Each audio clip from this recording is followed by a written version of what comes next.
Hello world, welcome back to the Razor RC, and I wanted to do the full review of the brand new Flysky Noble NB4 Plus. So this is an update to the pre-existing Flysky Noble NB4, which I already have.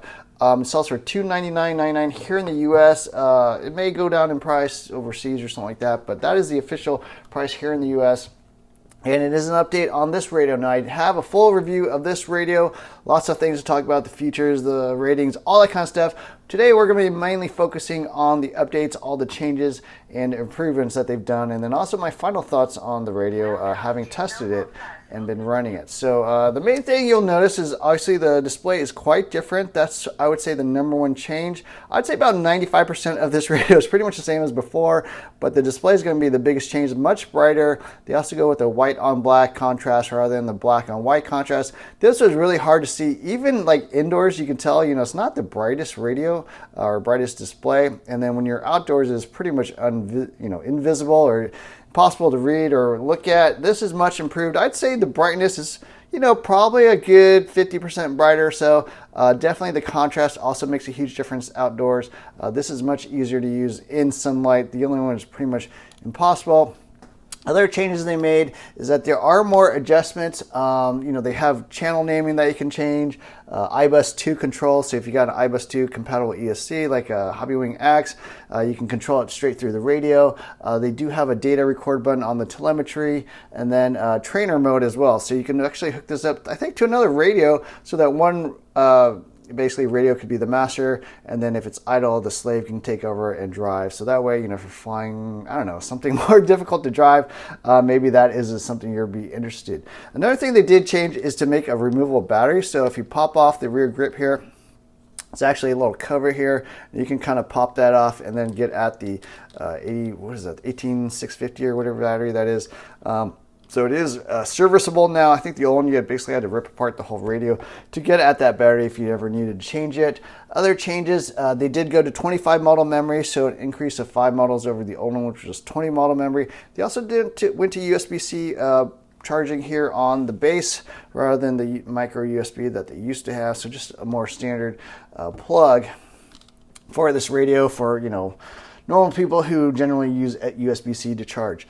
Other changes, something I noticed is that the icons do change depending on whether you've got this thing bound in one-way mode or two-way mode. So right now I've got it bound in one-way mode, so you don't actually get like SVC or cellular telemetry features that you normally would see.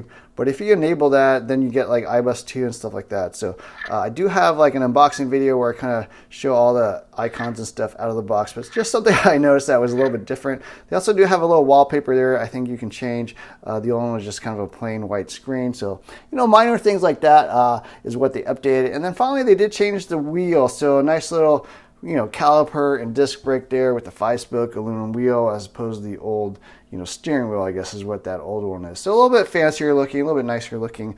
But yeah, those are pretty much all the changes. It's a $30 increase. And so the first question you're going to ask is it worth buying that over this one? And first off, I think they are going to discontinue the Noble NB4. I did see some information there that this is pretty much going to go end of life. So if you want one of these in particular, go buy one now because pretty soon you won't be able to buy one. But I see no real reason to buy that unless you can get for a good price. This does normally sell for $300 here in the US. This sells for $269 here in the US, but you can generally find it a lot of times overseas through AliExpress or whoever for less than that. I think I picked mine up for under $200, so that is a deal. This is $300, but I suspect they'll probably also be a little bit cheaper as we go forward here in the future. But this is not quite released. It will be released on February 22nd. So I was lucky enough to get my hands on one of these and just wanted to kind of show you what it's all about. Last thing I want to talk about any negatives. If you saw my review of the regular NB4, I did say that there was kind of a steering dead zone issue, also non-linearity with the steering. They did fix that eventually in some later firmware, so that is all gone. I did test this at my local carpet track with my typical radio, testing sled, which is a Yokomo YZ2 Cal 3.1. And yeah, the steering was fine, no deads or anything like that. It seemed totally fine. I was running this at 300 hertz on the steering servo, and that was fine. In terms of the Expo, yeah, I did notice non-linearity once again with this radio. So I did test this back with my standard Sanwa MT44 race radio. Also actually tested it with a Radio Master MT12 and the new Rolaro CT8A. This one has non-linear steering, once again, just like the old one had. I would recommend running -9% Expo on this if you want normal steering linearity. Pretty much Spectrum, Futaba, Sandwall, they all have very similar steering. If you actually drive all three radios back to back, they pretty much drive exactly the same. This one does not. It does have basically like about 9% plus Expo on the steering. Go -9%. It won't be exactly the same. I think there's still kind of a slight weird curve to it, but that'll at least give you something what I would consider normal. So that's the only negative I would say about this radio, is just like the old one, it does need some negative Expo to get that linear steering that I think it should have. But other than that, a great radio. I think it's well recommended now. They've pretty much addressed all the major complaints I had with the old one. Steering dead zone's fixed. Screen is much brighter. I would say this is now actually usable outdoors, whereas the old one basically was not usable at all outdoors. So great radio, and at $300, I think it's a pretty fair price.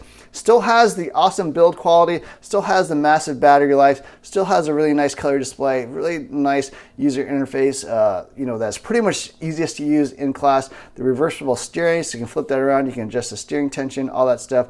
I think is it 8 channels? Tons of channels, so a lot of adjustments. One of the best radios I think you can get, and you can see Flysky really getting big in this market. They signed a bunch of pros recently, Mike Reinhardt, Ryan Mayfield, I think Dakota Fenn's also running for them now. So great radio, certainly a race level controller, and then it's got all the functionality that you want for mixing and all that other good stuff that people are into. So anyways, those are my quick thoughts on the Flysky Noble NB4 Plus. I think it's a great radio. No reason not to buy one, especially now that they made all these improvements. I think they're well worth it. So hope you enjoyed this video. Don't forget to hit the like, share, subscribe buttons. Look for more videos soon.